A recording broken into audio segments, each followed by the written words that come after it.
Good evening friends, આજનું chapter છે યામ ભૂમિતિ અને યામ ભૂમિતિના સૂત્રમાં સૌપ્રથમ પહેલું સૂત્ર એટલે કે અંતર સૂત્ર.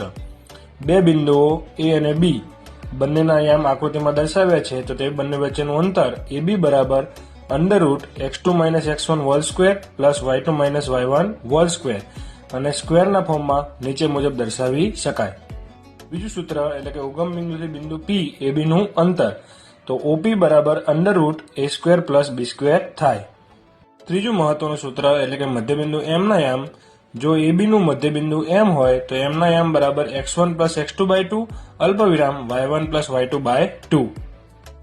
ચોથું મહત્વનું સૂત્ર વિભાજન બિંદુના યામ. અહીં P બિંદુ રેખાખંડ AB નું m/n ગુણોત્તરમાં વિભાજન કરતું હોય તો P ના યામ બરાબર mx2 + nx1/m+n અલ્પવિરામ my2 + ny1/m+n.